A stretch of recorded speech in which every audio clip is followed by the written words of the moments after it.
Assalamualaikum warahmatullahi wabarakatuh. Perkenalkan, saya Aulia Nurul Islami dan izinkan saya untuk mempresentasikan proposal skripsi saya yang berjudul Dampak Wabah COVID-19 terhadap Psikologis Ibu Hamil di Rumah Sakit Muhammadiyah Surabaya. Pertama, kita mulai dari latar belakang. Kenapa saya memilih judul ini adalah karena pertama kemunculan dari COVID-19 pada bulan Desember 2019 itu sudah membawa dampak yang baik dan buruk tentunya kepada masyarakat. Nah, salah satunya terhadap kesehatan mental di Indonesia. Nah, dampak-dampak yang sekarang kita rasakan itu adalah fasilitas kesehatannya terbatas, lalu sekolah-sekolah ditutup, tempat umum ditutup, lalu banyak juga para pekerja itu yang kehilangan pekerjaan dan penghasilannya. Nah, selain bisa berdampak pada kesehatan fisik nih COVID-19, dia juga punya dampak pada psikologis. Karena orang-orang ini mengalami tekanan batin dan beban psikososial yang ditanggung seperti itu. Nah, masalah kesehatan mental akibat wabah COVID-19 ini perlu menjadi perhatian khusus karena untuk mencegah hal-hal yang tidak kita inginkan, masalah kesehatan yang berkepanjangan nantinya. Nah, berdasarkan penelitian yang dilakukan Wang et al. 2020 di Cina, sebesar 53,8% responden mengalami dampak psikologis sedang sampai berat akibat wabah. Nah, rinciannya 16,5% depresi sedang sampai berat, 28,8% kecemasan sedang sampai berat, dan 8,1% stres sedang sampai berat. Nah, kenapa saya memilih ibu hamil? Karena ibu hamil itu adalah salah satu kelompok rentan yang harus menghadapi dampak tak menyenangkan. Nah, sebanyak 12-13% normalnya ibu hamil itu mengalami perubahan psikologis. Biasanya mengalami depresi dan kecemasan. Nah, pada wabah seperti ini dibuktikan pada penelitian sebelumnya di Kanada didapatkan peningkatan level kecemasan berat sebanyak 10,3%, lalu depresi sebanyak 37% dan kecemasan sedang 46,3%. Nah, tekanan psikologis seperti ini itu akan membahayakan bagi ibu dan bayinya karena misalnya ibunya terganggu aktivitasnya, lalu kualitas tidurnya buruk, nutrisinya kurang, tidak langsung itu akan mempengaruhi bayinya juga. Contohnya nih, depresi dan kecemasan bisa mempengaruhi berat badan lahir rendah, kelahiran preteram, keguguran, dan turunnya skor agar saat lahir. Seperti itu. Nah, rumusan masalahnya pertama, apakah wabah COVID-19 memiliki dampak terhadap psikologis ibu hamil di Rumah Sakit Muhammadiyah Surabaya? Yang kedua, bagaimana pengaruh adanya wabah COVID-19 terhadap tingkat keparahan depresi, kecemasan, dan stres pada ibu hamil di Rumah Sakit Muhammadiyah Surabaya? Nah, tujuan umumnya adalah mengevaluasi dampak wabah COVID-19 terhadap psikologis ibu hamil di Rumah Sakit Muhammadiyah Surabaya. Tujuan khususnya mengetahui karakteristik ibu hamil meliputi usia, pekerjaan, penghasilan, paritas, dan usia kehamilan selama masa wabah COVID-19 di Rumah Sakit Muhammadiyah Surabaya. Yang kedua, mengidentifikasi depresi, kecemasan, dan stres akibat wabah COVID-19. Lalu menganalisis pengaruh wabah COVID-19 terhadap tingkat keparahan depresi, kecemasan, dan stres pada ibu hamil. Nah, manfaatnya seperti yang sudah saya katakan sebelumnya bahwa kesehatan mental itu penting.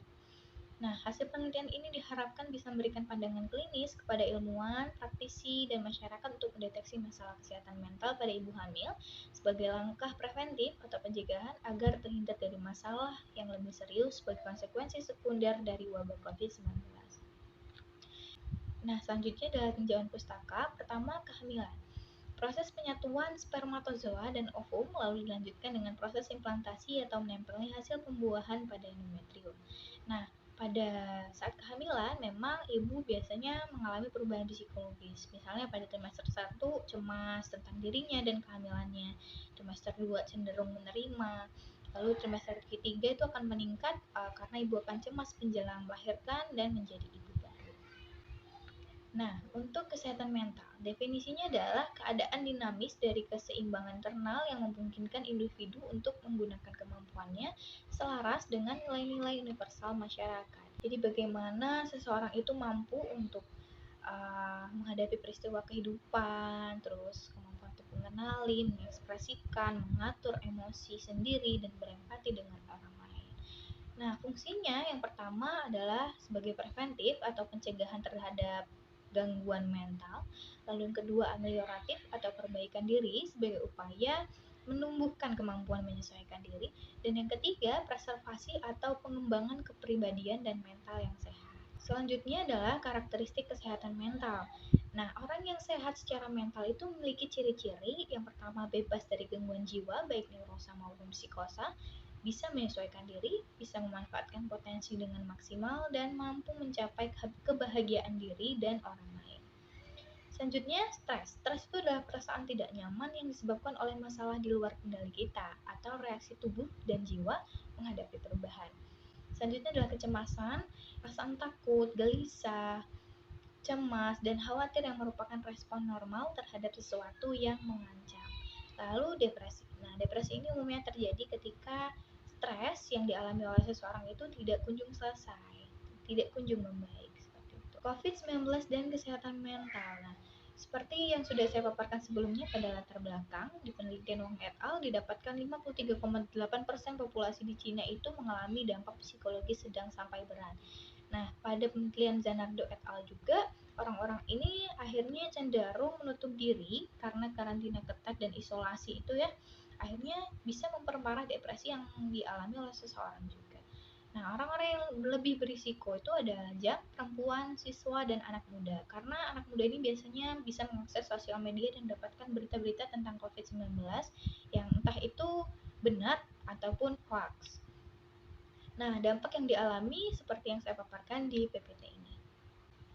Nah, selanjutnya adalah tentang COVID-19. Definisinya adalah penyakit yang disebabkan oleh virus SARS-CoV-2.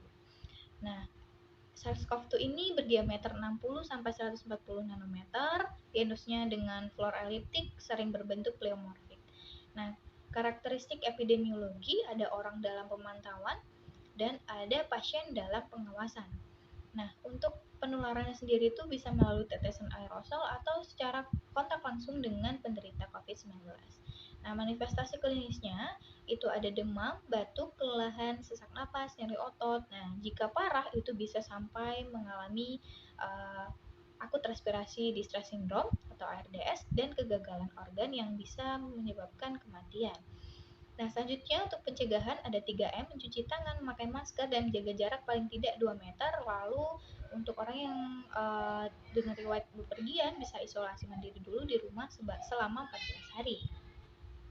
Baik, untuk kerangka konseptualnya, variabel bebas adalah wabah COVID-19, di mana kita mengambil sampel wabah COVID-19 ini berpengaruh terhadap ibu hamil. Nah, kita cari karakteristik ibu hamilnya, usianya, pekerjaan, penghasilan, paritas, lalu usia kehamilannya. Nah, pada penelitian sebelumnya didapatkan ibu itu cenderung takut dan cemas akan diri dan bayinya. Dia takut akan terinfeksi. Lalu dampaknya akhirnya bisa menunda prenatal care, nggak mau pergi ke rumah sakit, terus menunda persalinan di rumah sakit, persalinan di rumah aja. Lalu ibu-ibu yang tinggal di daerah dengan risiko COVID-19-nya tinggi dan akhirnya itu menciptakan rasa takut, cemas, dan tertekan yang akhirnya berdampak pada psikologis ibu hamil sebagai variabel terikatnya. Nah, hipotesisnya pertama H0 tidak ada dampak wabah COVID-19 terhadap psikologis ibu hamil di Rumah Sakit Muhammadiyah Surabaya. Lalu H1-nya ada dampak wabah COVID-19 terhadap psikologis ibu hamil di Rumah Sakit Muhammadiyah Surabaya. Nah, metode penelitiannya menggunakan studi cross-seksional, populasinya adalah semua ibu hamil di Rumah Sakit Muhammadiyah Surabaya, dan sampelnya sebanyak 44 orang dengan penentuan besar sampel di next slide. Nah, untuk kriteria inklusi dan kriteria eksklusi bisa dilihat pada slide yang saya tampilkan. Nah, ini untuk menghitung besar sampelnya, rumusnya ini menggunakan rumus estimasi proporsi dan didapatkan jumlah sampel adalah 44 orang. Nah, teknik pengambilan sampelnya itu menyebarkan kuesioner kepada ibu hamil yang memenuhi kriteria. Selanjutnya, klasifikasi variabelnya sudah saya sampaikan, variabel bebasnya wabah COVID-19 dan variabel terikatnya psikologis ibu hamil. Nah, ini untuk definisi operasionalnya.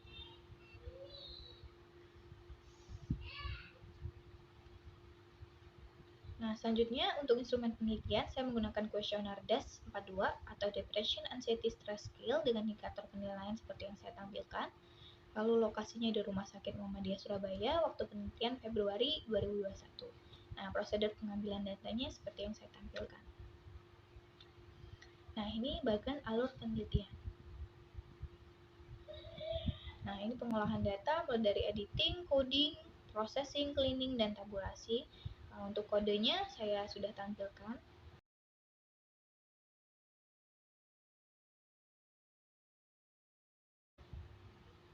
Nah, analisis data yang saya pakai menggunakan analisis multivariat yang bertujuan untuk melihat sebab akibat sesuatu antara variabel terikat dan variabel bebas. Karena variabel terikatnya ini adalah skala data nominal, maka uji yang saya pakai adalah uji regresi logistik. Untuk etika penelitiannya ada anonymity atau tanpa nama untuk menjaga kerahasiaan data pasien dan confidentiality atau kerahasiaan. Sekian untuk presentasi yang dapat saya sampaikan. Kurang lebihnya mohon maaf. Wassalamualaikum warahmatullahi wabarakatuh.